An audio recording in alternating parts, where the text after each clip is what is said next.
Welcome, everyone, to episode 382 of Just Joshing. I'm your host, Joshua Pantalleresco. I write stuff and podcasts, too. Today, Morgan Shamy joins the podcast. I've been looking forward to this one for a little bit. Morgan, this is actually kind of like the closest thing I've ever done to a therapy session as a podcast.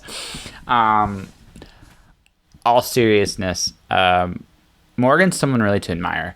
She's a dancer. She's the kind of person that constantly challenges herself, and I really dig that. I really do. I think Morgan, publishing's not easy. Getting into a publishing house is not easy, and she did it. Heck, I haven't done I've been published by a traditional publisher, but not a major one. And I mean, kudos to her. She worked her ass off to get there, and I admire her for it. This is not someone like that is someone you should aspire to be more like and learn from them. I don't get jealous of other people's success. It's not because, again, I just look at my own journey. I work hard. I may never get the opportunity some other people do, but that's not anything to do with them. That's more to do with the fact life's not fair.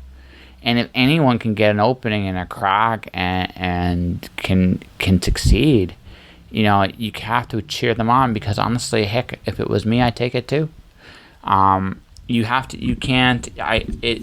It's something to behold. She's got a really cool concept of her novel, The Red Point Crux. I actually got a physical copy of it. In these times, it's hard for me to justify spending money on books, but I did for her because Morgan's awesome, and I can't wait to have that, talk about that in full. In fact, let's just go to it, okay? And we'll talk more after. All right? All right. This episode of Just Joshing is sponsored by Indie Imprint. Indie Imprint supports creators by creators. Whether you are writing a book or creating a video game, Indie Imprint works with its clients to produce, edit, and present their projects to the world. For more information, check out their website at www.indieimprint.com. Okay. Right, so anyway, I just feel it's always polite to let people know they're being recorded. It's a nicety. I want you to trust me, and I'd rather be honest with you. It's grief in the long run. No, that's the thing, right? I'm not looking at it I want to save as many lives as possible. Yes, this is a real thing. Yes, everybody underestimated this thing. Everybody did, me included, right? But the same token, right? If you compare it, it's like where does the social distancing become a diminishing return?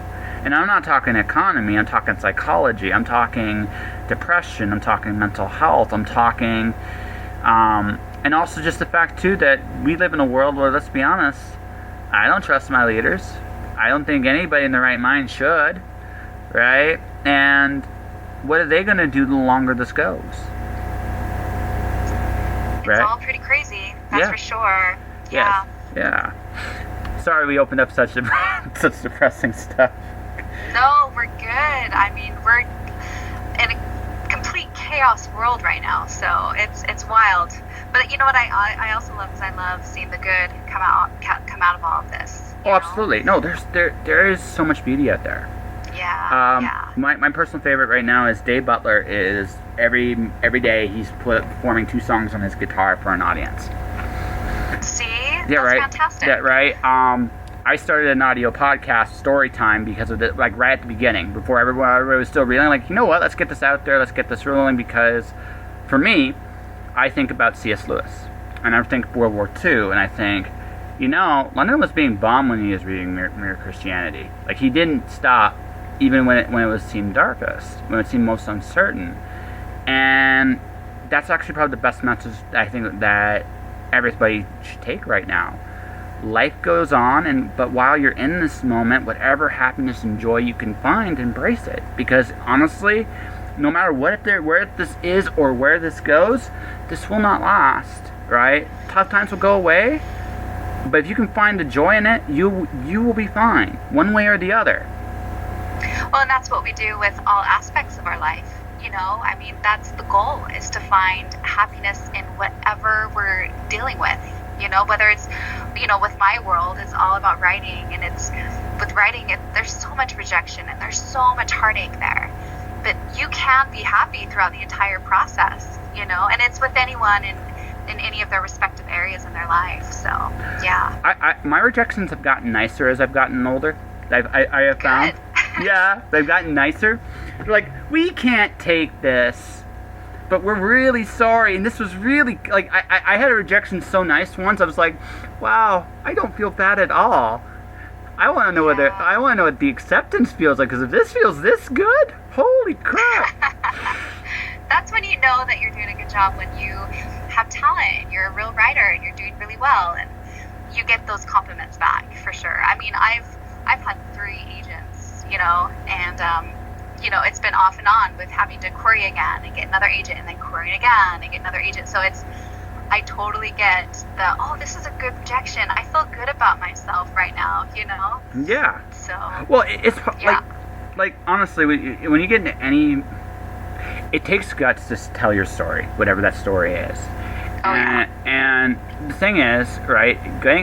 But the thing is, when you try to stand out, and let's be honest, that's what you do when you're putting your pen to page. You're expressing your hopes, your dreams, whatever magic you have inside you. It comes out when you put it on the page.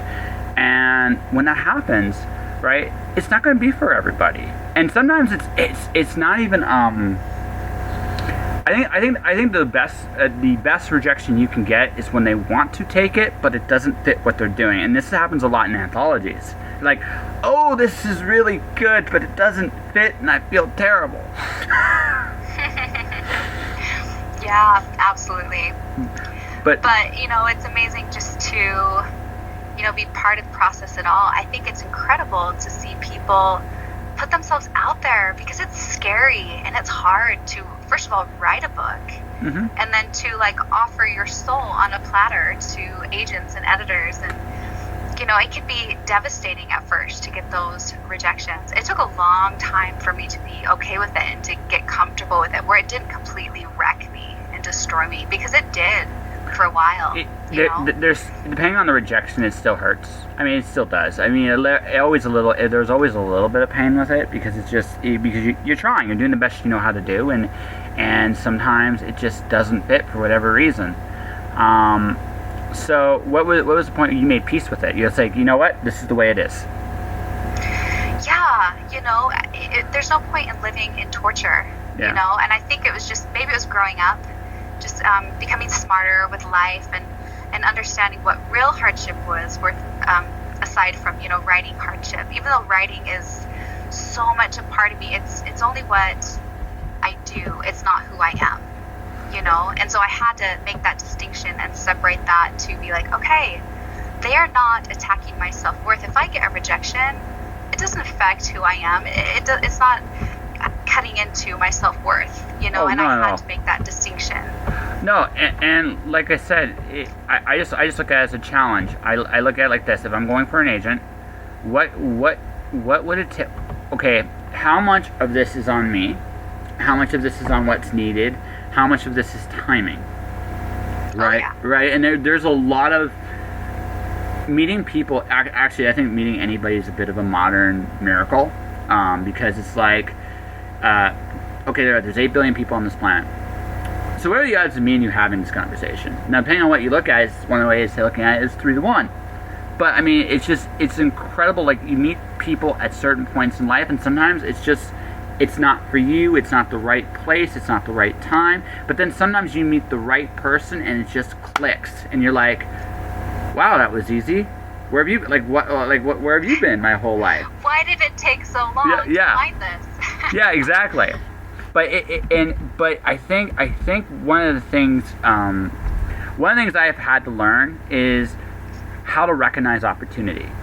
And I think that's a very hard thing, because most people like, rejection can be an opportunity, right? It can, yeah, right? It leads somewhere. It always does. But the thing is, you have to be willing to put yourself out there and see where it leads you, and that can be crushing. But sometimes it's also like, that same person that rejects you is like, you got something else, right? Because they liked it, or It's like, well, maybe this isn't for me, but I know somebody who might want this, and they'll refer you that way. Or going to a convention, right? Even though that isn't probably happening this year, unfortunately. But when you go to a convention and you meet people, right? Sometimes those meetings, those conversations, they just hit at the right place at the right time, and bam, you're suddenly somewhere you never thought you'd be. You know what's amazing is, if I were to sit here and tell you my epic long journey of getting to the point where I am right now, I honestly would not take back any rejection, any hardship, any moment of crying. I would take it back, because it has morphed me into who I am today, and my perspective, and my writing is stronger because of it. And I think we all know that. We get that. We're all on that journey for sure. Well, not only that, just I think you learn lessons about yourself as you go, right? Yep. Like for example, I look through like my hard times in life, and I look at what's going on now, and I'm like, my God, I'm ready for this. Thank you, hard times. You taught me so much, right? And it sounds really cheesy and terrible and all that stuff, but honest and true, right? You don't realize what you have until it shows up in ways you never anticipated, right? And you're like, wow, this happened for a reason. It really did, right? I don't feel as terrible. I still kind of feel terrible, but I don't feel as terrible about it anymore. And now I can use what I learned then to help me now, right? And I think there's also, like I said, we all mature too. How long does it take for your voice to change? What I mean by that is, I feel like when you write a book, like you have that voice in that moment, right? You have that voice in that moment, and then it kind of, like when you finish that story and you go on to something else, you couldn't necessarily come back and rewrite that story anymore, that what came before, because you were a different person, and then after you've done it, it's like, well, now I'm not that person anymore, I'm somebody else. Yeah, my voice has changed so much from my first books to my books that I'm writing now. I was very kind of more worldly and snarky, and just a really distinct voice when I started. And now it's kind of morphed into, because I think maybe I've subdued a bit, it's more of a lyrical, it's still tight writing, but it's more of a lyrical sounding voice. It's changed immensely. So do you do music in your spare time? I do. Yeah, I'm a pianist, actually. Oh, really? That's cool. As a ballerina, I danced with a professional company for a few years, but also I'm a piano teacher and competed pretty strongly with piano. So I don't know, I find it interesting. I think a lot of writers have that theatrical or musical background. For some reason, I see that pattern, with people. Well, okay, so writer's fault, I find, and usually like it's storytelling. It's all like one of the things I realize as I keep doing more and more mediums, the essential story, it's figuring out how that medium tells the story best, right? So piano tells a story a certain way. Now, I am not going to pretend I know how that does, because I'm certainly not a piano expert. But you know that. You know the rules. Music tells the story. Yeah. Right? You know that. I do sound. I do audio. I do podcasts. I kind of know. I'm learning. I have been discovering how sound actually works. And I actually have a theory why audiobooks aren't doing well right now, besides the lack of commute. I think, honestly, that a lot of audiobooks aren't designed with the language of sound in mind. And I think that's a big reason why, when you look at the old serials, which utilizes a lot more sounds, right? I think they would be a lot more popular right now than they ever were, because again, I'm a big believer in serialization, right? I love the idea of it.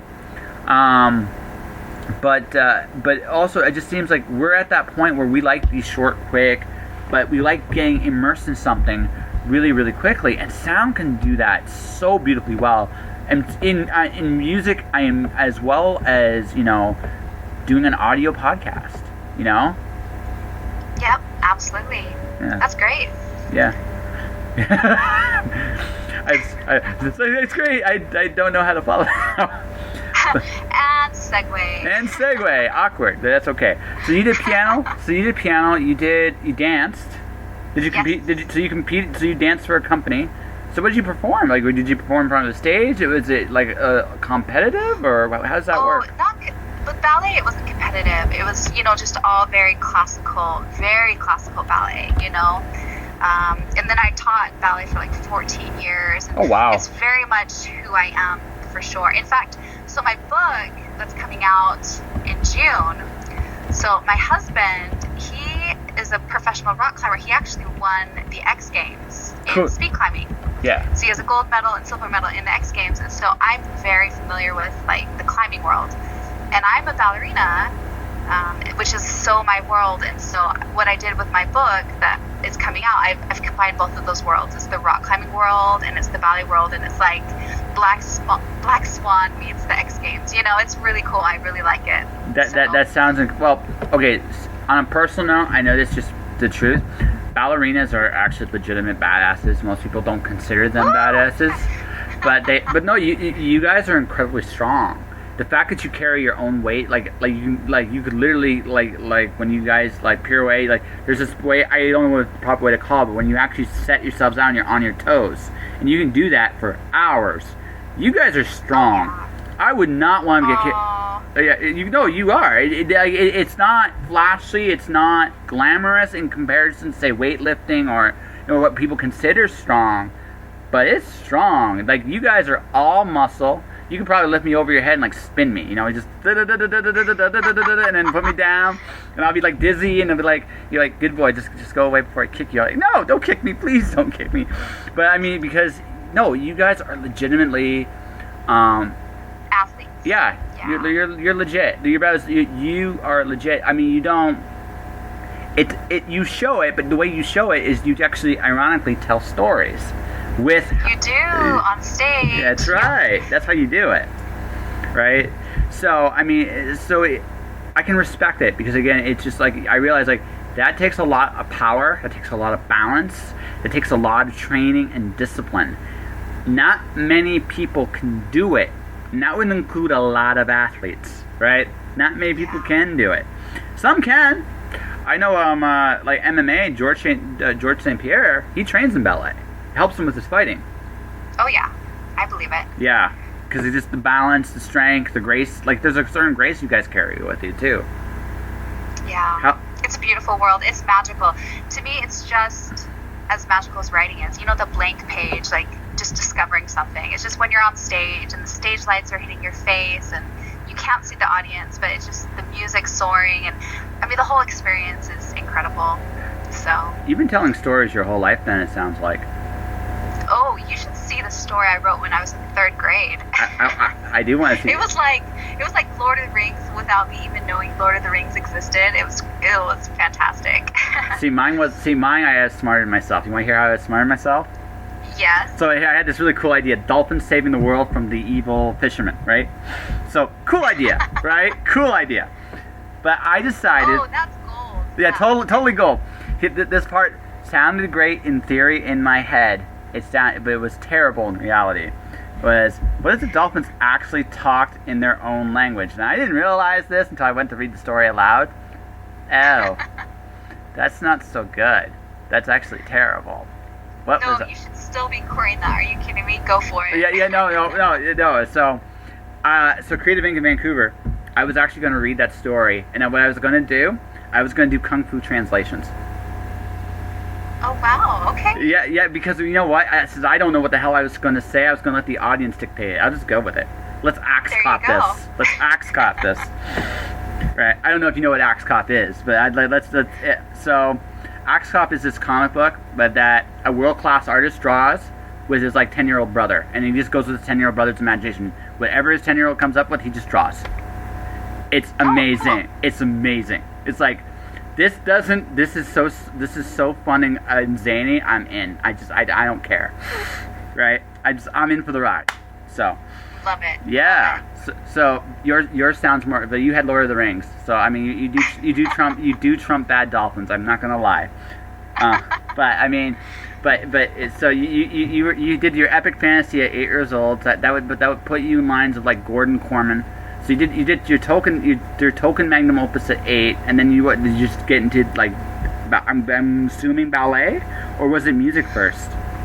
You know what? It's crazy. It was music first. Okay. Well, I started taking piano when I was 4. Wow. And it's because I have something called perfect pitch, right? And so, like, my brother was practicing the piano. He was 8 years old, and I was 4, and I was sitting at the kitchen table for dinner, and he hit a wrong note. And I turned to him, I said, that was supposed to be an E flat. You played an E. And so my parents were like, oh, crap, we got to get this girl in piano lessons, like, pronto. Because usually you don't start that young. Normal is, like, 8, you know. But, yeah, I started at 4. I was competing piano by the time I was 5. Wow. And I started ballet when I was 5. So I pretty much, both worlds were equal in their intensity growing up, for sure. And I didn't even want to be a writer until I was like, I don't know, like 10 years ago. So how long has it been since you stopped doing ballet? But like, I don't know if are you doing ballet at all in any kind of like a recreational way at this point? Or you know, I did last year. Okay. So up in Alaska, I was performing, and I was like the Snow Queen and the Nutcracker, and it was really fun.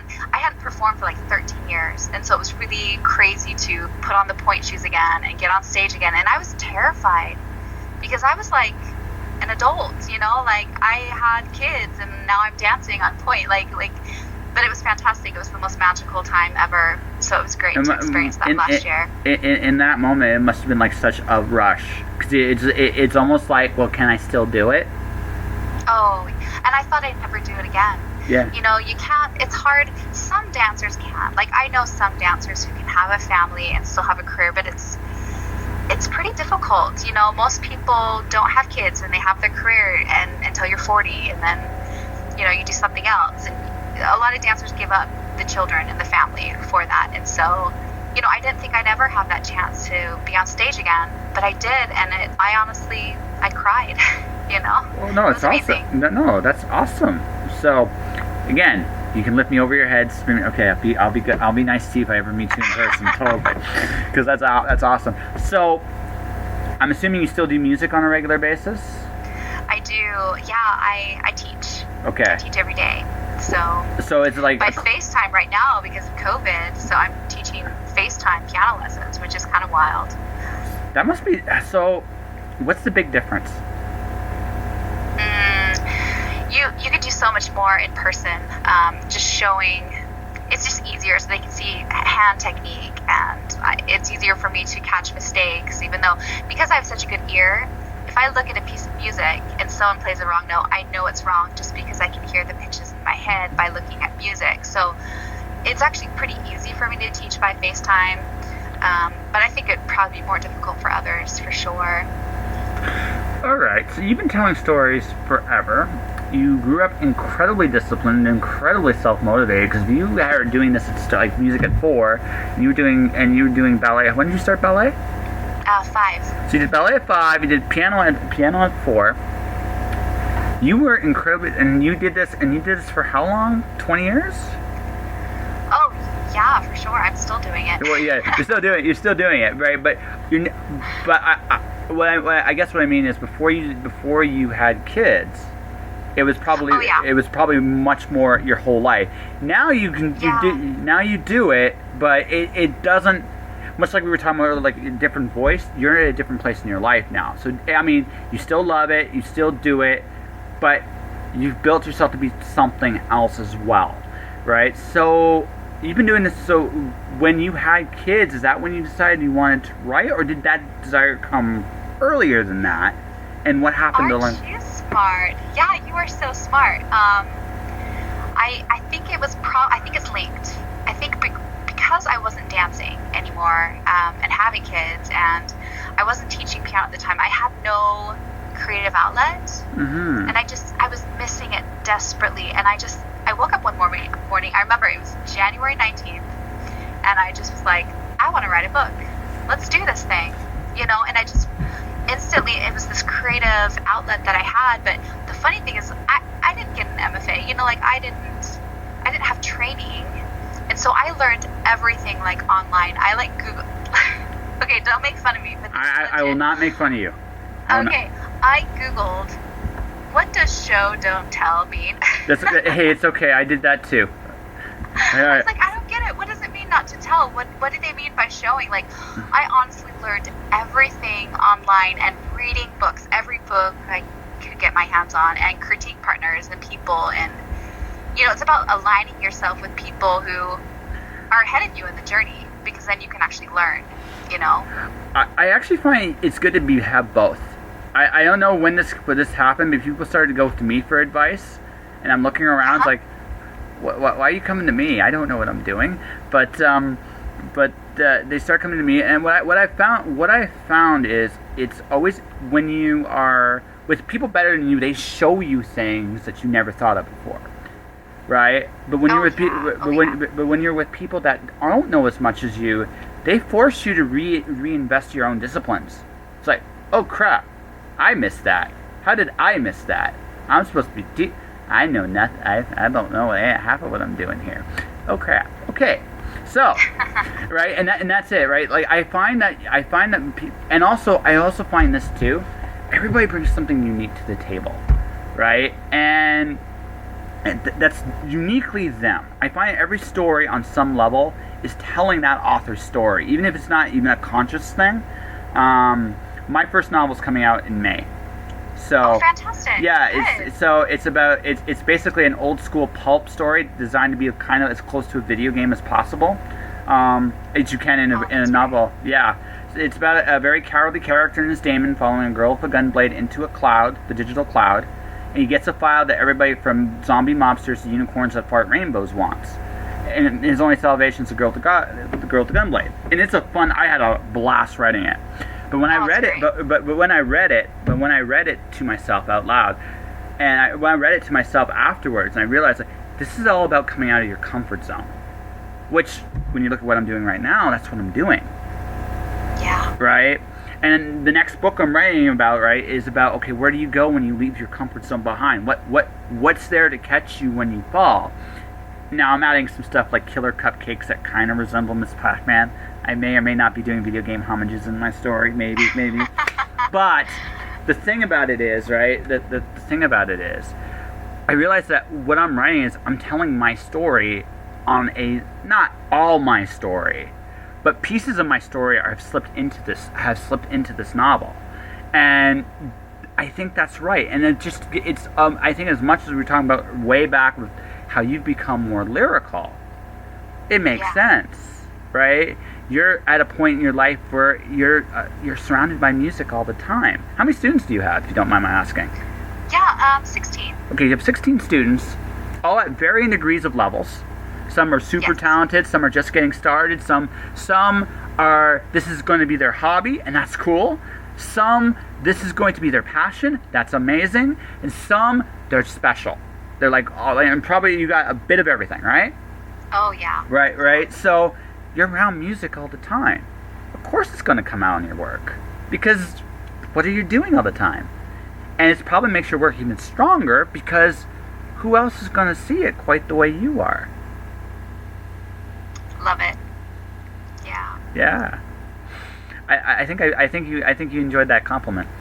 I feel like I'm in a therapy session and you're like teaching me who I am. How am I doing?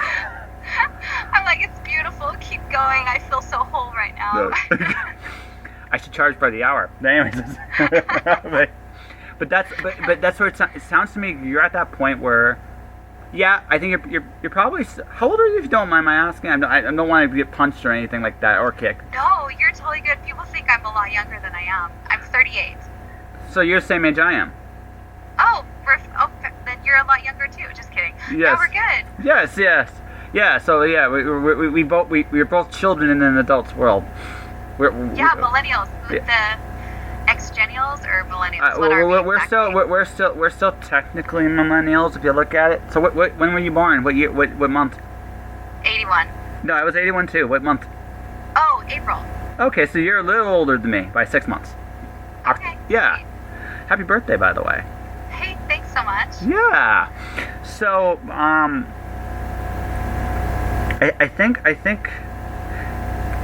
guess maybe this is what I think, and maybe I'm wrong with this. You've come to the point, dance-wise, you've gone as far as you're going to go. I mean, you still can do it, and you're probably still going to do it for a few more years to come. But that's more your past than your future. Is that fair to say? Oh, 100%. Right? Definitely. Yeah. It's sad to let a part of yourself go, too. It's really hard.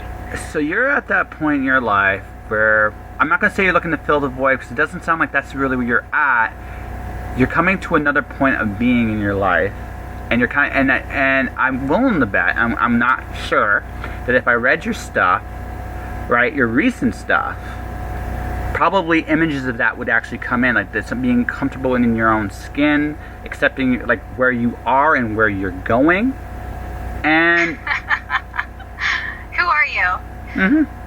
Very much. Pretty awesome. You're so smart. Yeah. I try sometimes. Yeah. Sometimes. It's pretty spot on. Yeah. Absolutely. Yeah. So, and you probably have some ideas of what else you want to do, because I don't feel you're the type of person just to be satisfied in any one spot for too long. Oh my gosh, I'm not. This is the trouble with me, is I'm never satisfied, and I need to learn how to. But I'm getting better at But being in the present and being okay with where I'm at. But I'm never satisfied. I want to do so much more. You know. But that's not. Why is that a bad thing? Oh, if you let it be too much to the extreme where it's debilitating you, where you can't actually be happy in the present, then it's bad, I think. Because I was there at one point where it was never good enough and I was never happy, Okay, and so let me guess, I think at some point, I don't think you're there anymore. I'm not. No, I don't think you're there anymore. I don't think you're ever going to go back there anymore.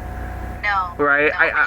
When you learn a big lesson like that, it doesn't leave you. No, it doesn't. So I think for you, honestly, embrace it. Let yourself be open to any challenges that come your way. I think for you, no matter how old you get, no matter what you can or cannot do, right, anymore, you're the kind of person that just kind of wants just to see what you can do. You like challenges. And I think that's... Oh, yeah. Right, you like challenges, and you like to be challenged. So why fight that? Just embrace it. Now, obviously, you're right. Don't let it ruin those moments you have now, right? Your husband probably is his own special kind of badass too, and you want to enjoy that time. Yeah, how many kids do you have? 4. Oh wow, you're outnumbered. I'm outnumbered. Right, so you got 4 kids. I mean, you want to enjoy this. How old's your oldest? How old's your youngest? Oh my gosh. So yeah, I was pregnant at 21. Okay. So my oldest is 17. Is 15. Okay, 15. Oh no, 16. She just turned 16. Yeah. Okay. So she's 16. So she's at that point where she doesn't need you as much. She certainly doesn't need you. She's figuring out her own place in life. And then and your youngest is 9. Okay. Perfect age. If I could pause time, I would. Mm-hmm. Oh my gosh, I love that age. Oh yeah, there's still wonder. They're old. They're smart enough to pick up on stuff, but there's still that sense of wonder there, and it hasn't disappeared. And it can still be there even with the. It would not shock me if your kids had their own artistic or athletic gifts, because I'm just assuming based on just the parents that they would. It might have filtered down a little bit. Yeah, probably. So it seems to me that you're coming to that point where you're going to enjoy what they're doing for a little while, but eventually, your 16-year-old is going to be less and less in the house. And your other kids are going to be less and less in the house too, and you're going to be like, well, I'll be more free to do my own thing. So you already mentioned stage. So have you ever been in a play? Have you ever acted? Have you ever tried performing on that end? Who are you? You know everything. Yes, I totally did. Like in professional theater, I did for quite a while. Yes.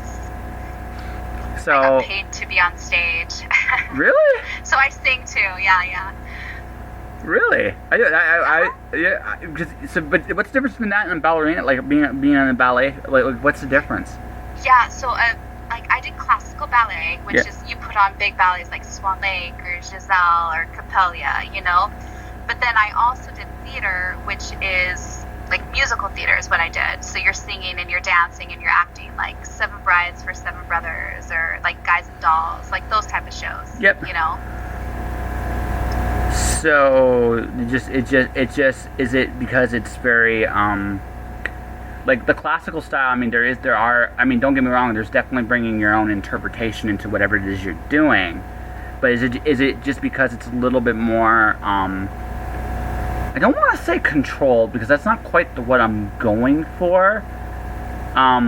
When you perform in a play, right? The audience kind of dictates kind of what you do, right? There is definitely that back and forth for sure. Yeah. Is that the big difference, or is it just you just haven't found your footing on when you did the stage stuff?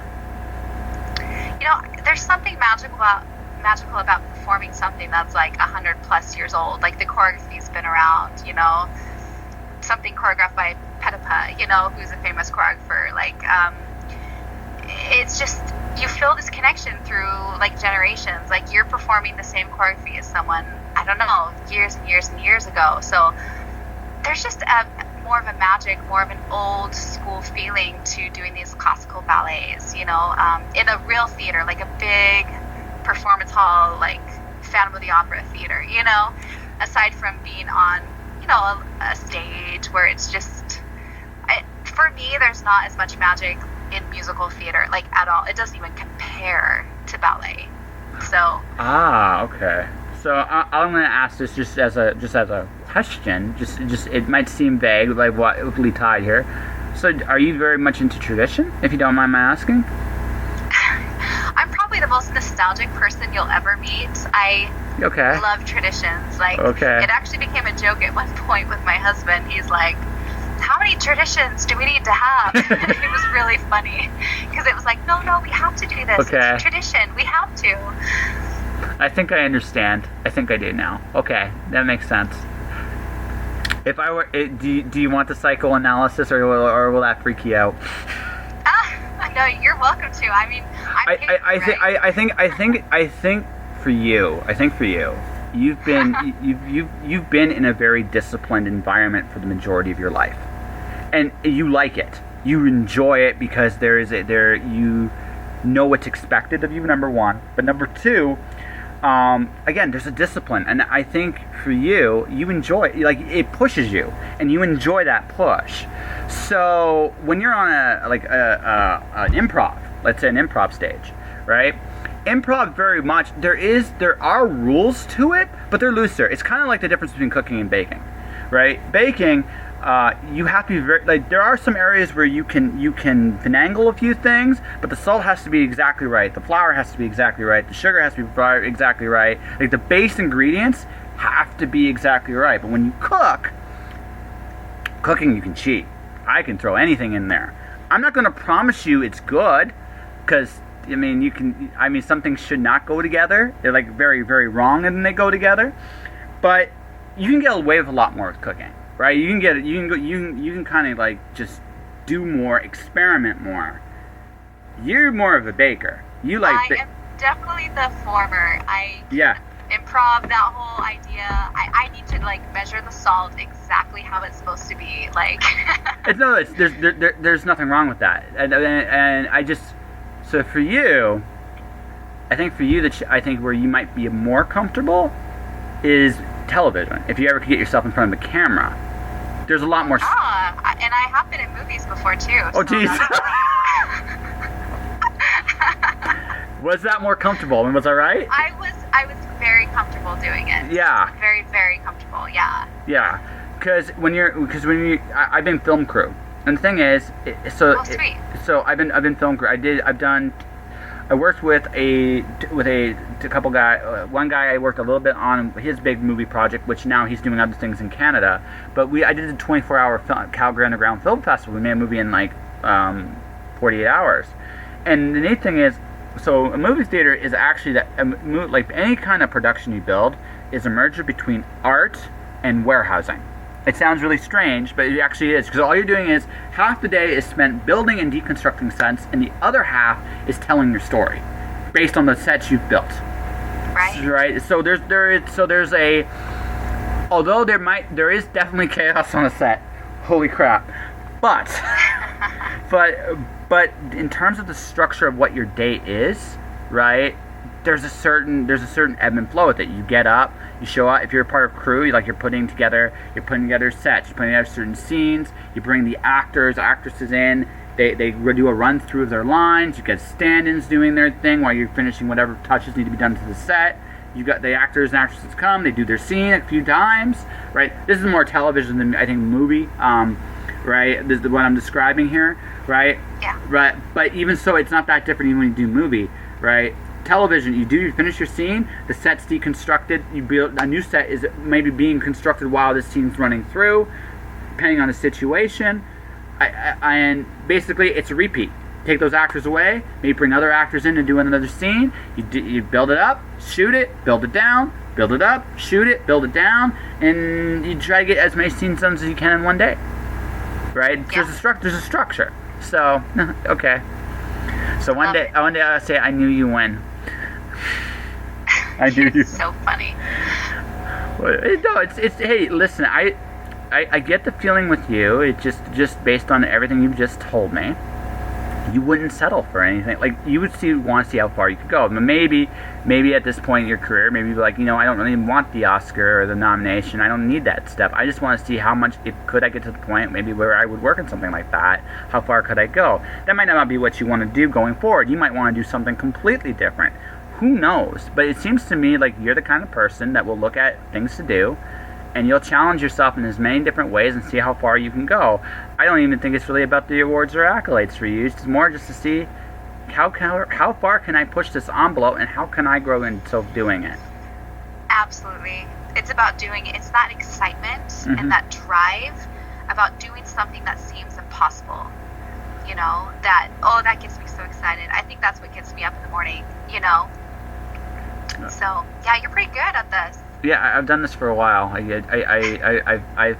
done this, and also you're legit. You're an amazing woman. You are a completely amazing woman. You've done a lot of things you should be very proud of, and honestly, it's awesome to get this chance to talk to you. Hey, thank you. Yeah, and I also can see where you and your husband have probably what you guys have most in common, just based on how you answered that question. Because I get the feeling he's probably very similar. He likes doing the impossible just to see what happens. Yeah, he's a hard worker for sure. Yeah. But he's got the right perspective, probably more than me, with life and what's most important, and not letting your dreams and goals, become your focus. Obviously family and all that. So and that's big. So how many? So you have 4 kids. So what are they like? How many boys? How many girls? Actually, we have 2 girls and 2 boys, which I always joked it's like perfect for Disneyland. Like everyone will have a partner to ride with on the seats. The seats on the rides. I mean, so yes.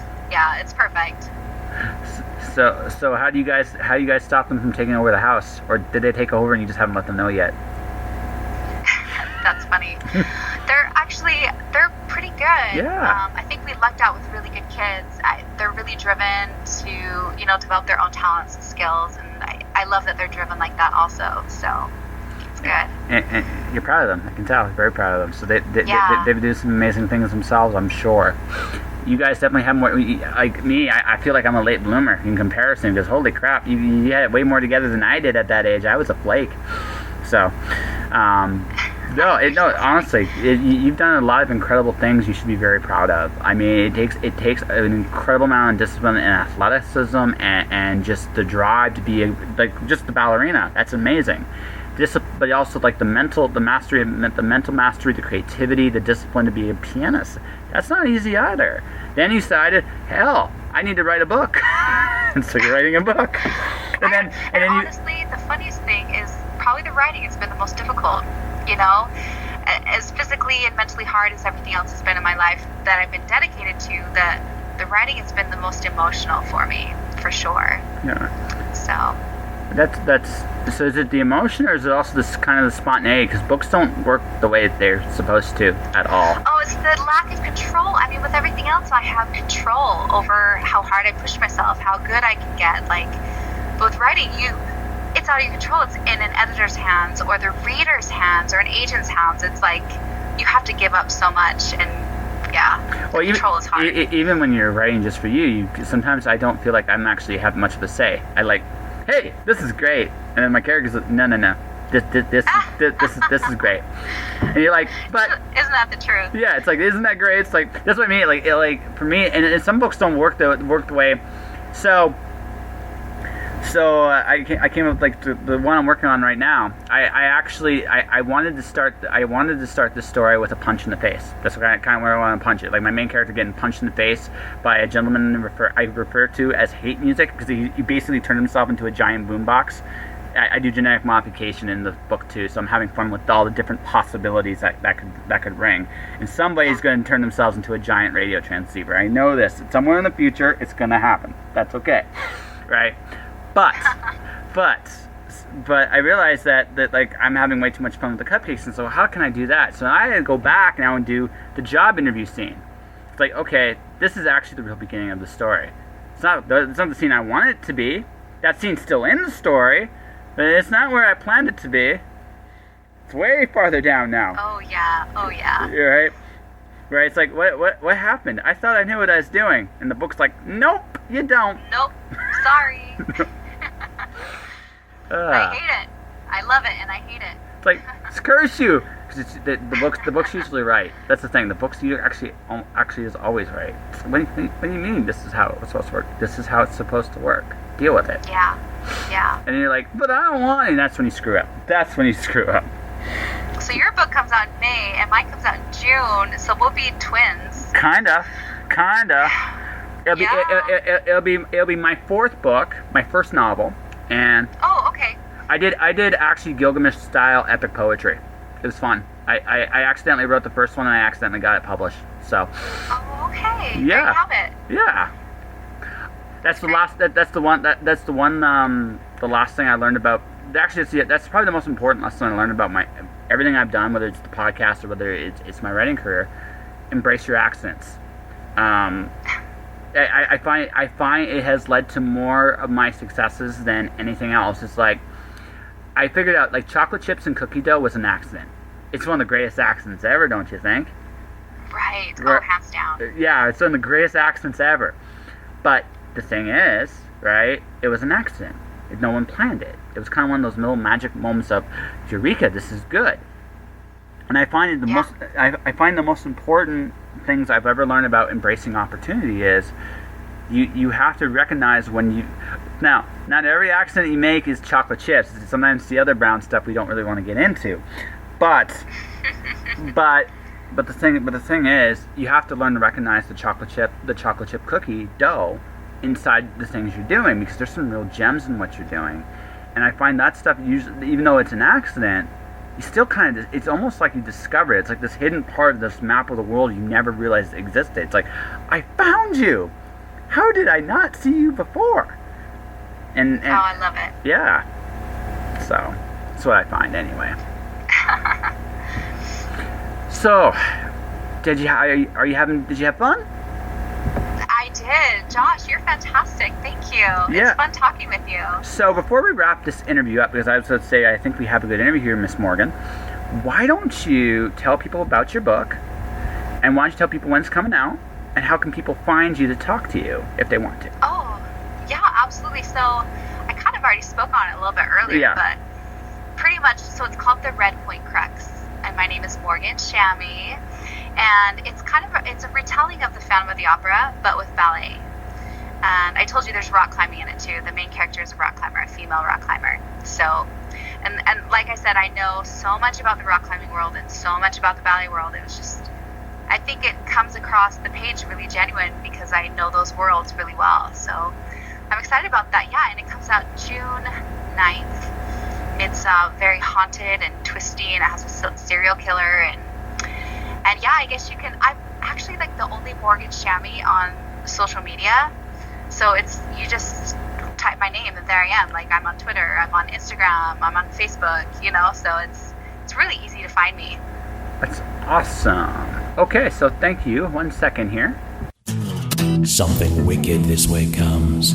Prairie Gothic is a new collection of psychological horror stories set on the vast Canadian prairies by up-and-coming talents, and we need your help. By contributing to Prairie Gothic through Kickstarter, you can unlock special swag, exclusive contributor-only events, and even have a song written about you. Visit kickstarter.com/profile/prairie soul to find out more and see what's waiting for you in the wide open spaces.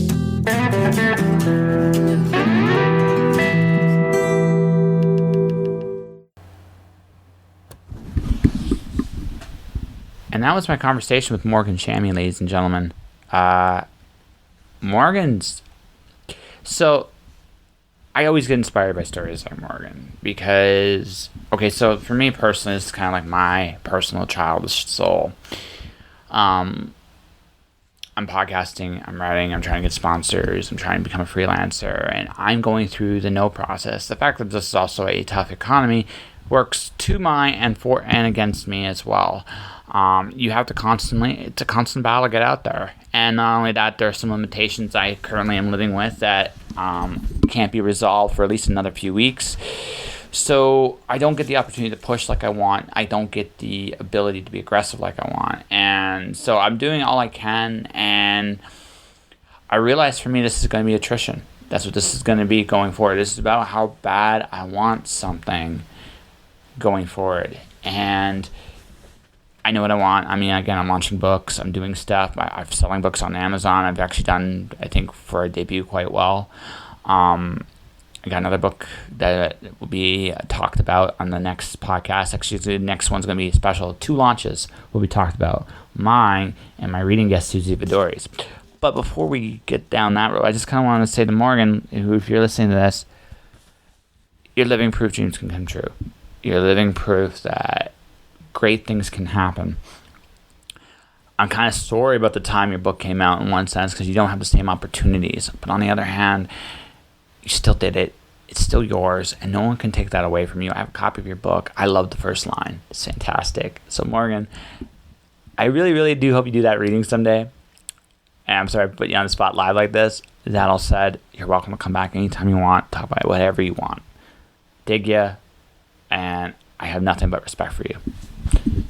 Actually, I have nothing but respect for a lot of writers in that publishing house. Parliament have presses of great writers. Christopher Carolyn, AJ Vrana, Morgan Shamy, and many more. Great, great house. But I digress. We all have, again, I just worry about what I can do in my time I have. I don't worry about anything else.